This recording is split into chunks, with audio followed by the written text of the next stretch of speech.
کہ میرے عزیزوں اور اکبر الہ آبادی نے کہا بھی تم شوق سے کالج میں پڑھو، پارک میں کھیلو، ممکن ہے غباروں پہ اڑو، چرخ پہ جھولو، پر ایک سفر بندہ عاجز کا رہے یاد، اللہ کو اور اپنی حقیقت کو نہ بھولو۔ میرے عزیز دوستو، اولاد کی پرورش کرنا یہ ہم پر ہمارے لیے ضروری ہے۔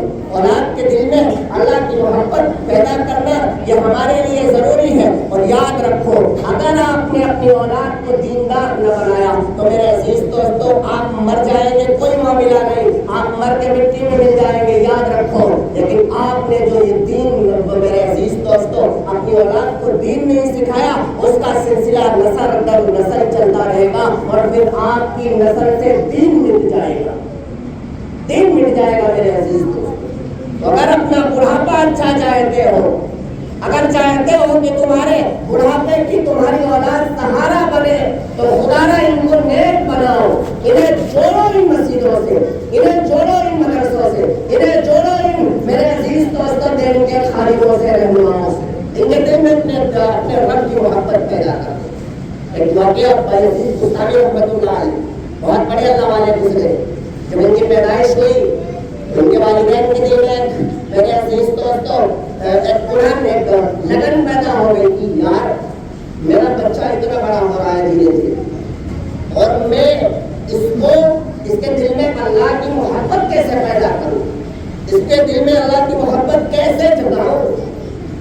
انہیں ایک ترتیب سوچی، ٹھیک ہے، اور میاں بیوی نے مشورہ کیا کہ ایسا کرو، جب تک ہم بچے کو اسکول مدرسے چھوڑ کر کے آئیں گے تو ہم کھانا بنائیں گے، لیکن کھانا چھپا کر کے رکھ دیں گے، کھانا چھپا کر کے رکھ دیں گے، اور جب ہمارا بیٹا آئے گا تو ہم اس سے کہیں گے جیسا مشورہ انہوں نے میاں بیوی نے کیا کہ صبح ماں مدرسے چھوڑ کر کے بچے کو آئی، چھٹی کا وقت ہوا، بچہ گھر پہ آیا، جو مشورہ جو مشن انہوں نے بنایا تھا والدین نے، بچے نے کھانا مانگا کر کے، تو ماں کہتی ہے بیٹا کھانا تو ہے ہی نہیں، آج کھانا آیا ہی نہیں ہے۔ لڑکا کہتا ہے، بیٹا کہتا ہے کیوں، کہاں سے نہیں آیا؟ آج جو کھانا کہتا ہے اس نے دیا ہی نہیں، اب ہمیں مانگنا پڑے گا۔ اب بیٹا کہتا ہے ماں جیسے مانگا جاتا ہے، میرے بھوک لگی ہے مانگو نا۔ تو ماں نے وضو کیا اور ایک مصلی بچھایا، مصلی بچھا کر کے خود بھی دعا مانگ رہی ہے اور بیٹا بھی مانگ رہا ہے۔ ہم نے کہا نا اولاد بچے ہمیشہ اپنے بڑوں سے سیکھتے ہیں، اب انہیں چاہے آپ عبادت سکھا لو یا نفرت کرنا سکھا لو یا محبت کرنا سکھا لو۔ اب لڑکا بیٹا، ماں بھی دعا مانگ رہی ہے اور بیٹا بھی مانگ رہا ہے۔ جب دعا ختم ہوئی تو ماں کہتی ہے بیٹا کھانا آ گیا ہوتا، اب تلاش کرو جا کر کے۔ اب لڑکا جاتا ہے کچن کے اندر، کھانا تلاش کرتا ہے ماں آتی ہے کہتا ہے مجھے مل گیا، یہ تو بہت کھانا، ماں نے کھانا کھلا دیا۔ اب بچے کے دل میں اللہ کی محبت پیدا ہو گیا، وہ روزانہ ماں ایسا ہی کرتی رہی، روزانہ ایسا کرتی رہی، روزانہ ایسا کرتی رہی۔ اب بچہ روزانہ آئے دن اس کا تعلق، اس کا لگاؤ، اس کی محبت اللہ سے بڑھتی جا رہی تھی۔ روزانہ ایسا ماں کرتی تو بچہ پوچھتا ماں اللہ ہے کون، کیسا ہے، کہاں رہتا ہے، وہ ہمارے وہاں کیوں نہیں آتا، عجیب عجیب سوال کرتا۔ تو ماں کو یہ اندازہ ہونے لگا کہ ہاں میرے بچے کے دل میں اللہ کی محبت پیدا ہو رہی ہے۔ ایک دن ماں کو کہیں جانا پڑ گیا، ماں نے کھانا بنا کر کے سوچا کہ واپس آؤں گی بناؤں، جب تک کہ ادھر دیر ہو گئی، وقت لگ گیا، کھانا اب یاد آئی راستے میں کہ آج تو میرے بچے کا یقین بگڑ جائے گا، اب وہ آئے گا دعا کرے گا اور کھانا ڈھونڈے گا نہیں ملے گا تو اس کا یقین، اس کا بھروسہ اللہ کی ذات سے ہو جائے گا۔ اب ایک ماں دعا کر رہی ہے، ایک ماں دعا کر رہی ہے اور دوڑتی ہوئی آ رہی، اللہ آج میرے بچے کے عقیدے کی لاج رکھیے، اللہ آج میرے بچے کے ایمان کی لاج رکھیے، اللہ آج میرے بچے کے بھروسے کو قائم رکھنا۔ ماں دعا کرتے، میں نے پچھلے جمعے میں کہا تھا کسی بھی جب تک والدین حیات ہیں، جن کے ماں باپ زندہ ہے، تم بیویوں کے بہکاوے میں ماں سے بات کرنے کے لیے تیار نہیں ہوتے۔ میرے عزیز دوستو یاد رکھو رکھو جن کے ماں باپ زندہ ہے. میں نے کہا برا نہ ماننا, میں نے کہا کسی مولوی کے ہاتھ نہ چومو جا کر کے, کسی مولوی سے دعا کے لیے نہ کہو, کسی اللہ والے کے پاس نہ جاؤ. ماں باپ کی دعا اللہ کی بارگاہ میں بغیر پردے کے قبول ہوتی ہے, بغیر پردے کے قبول ہوتی ہے. ماں کی دعاؤں میں کوئی اللہ کی قبولیت میں کوئی بیچ میں پردہ نہیں ہوتا.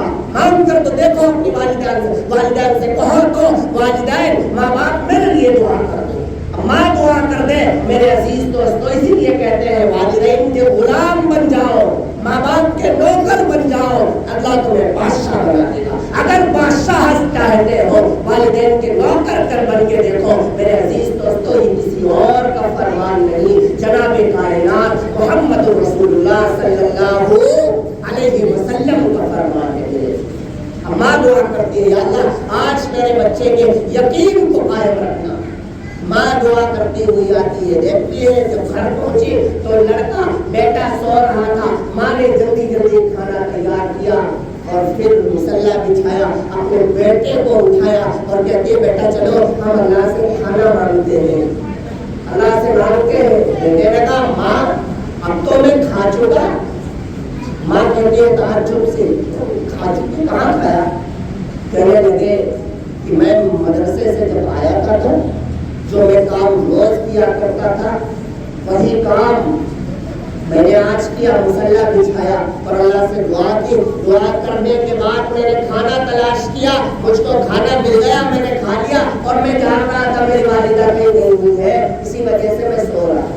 یہ ہے میرے عزیز دوستو قرآن کہتا ہے کہ مال اور اولاد دنیا کی زینت ہے. اگر ان چیزوں کو دنیا سے ہٹا دیا جائے تو دنیا کی رونق ختم ہو جائے. اور میرے عزیز دوستو اللہ سب سے زیادہ انہی چیزوں سے آزماتا ہے, انہی چیزوں سے آزماتا ہے. اگر تمہارے اولاد ہے میرے عزیز دوستو, پھر وہ چاہے بیٹا ہو یا بیٹی ہو, ان کو اچھے اخلاق سکھاؤ, اعلیٰ تعلیم دو, انہیں مسجد اور مدرسوں سے جوڑو, انہیں اللہ کی پہچان کراؤ. اگر یہ کر لیا آپ نے, قسم بخدا آپ کی اولاد آپ کے بڑھاپے کا سہارا بنے گی. اور اگر آپ نے اولاد کو دیندار نہ بنایا میرے عزیز دوستو, خدا نہ اللہ کے قسم میرے عزیز دوستو آپ کی اولاد آپ کے بڑھاپے کا سہارا نہیں بنے. اور ہم سب پیران پیر عبد القادر جیلانی رحمۃ اللہ علیہ کو مانتے ہیں. میرے عزیز دوستو ان سے ہمیں یہ سبق لینا چاہیے, سیکھ لینی چاہیے. جتنے بھی ولی بنے ہیں سب کو ولی بنانے میں اگر سب سے زیادہ کسی کا ہاتھ ہے تو ان کی ماں کا ہاتھ ہے. میں نے واقعہ بتایا کہ پیران پیر عبد القادر جیلانی رحمۃ اللہ علیہ 12 یا 13 سال کی عمر میں جب پڑھنے کے لیے بغداد جا رہے تھے, میرے عزیز دوستو قافلے والوں کو ڈاکوؤں نے گھیرا اور ایک عبد القادر جیلانی رحمۃ اللہ علیہ کے سچ بولنے پر سارے ڈاکوؤں نے توبہ کر لی اور بقیہ زندگی اپنی رسول اللہ کے احکام کے مطابق گزارنے کا عہد اور میرے عزیز دوستوں قسم اٹھا لی.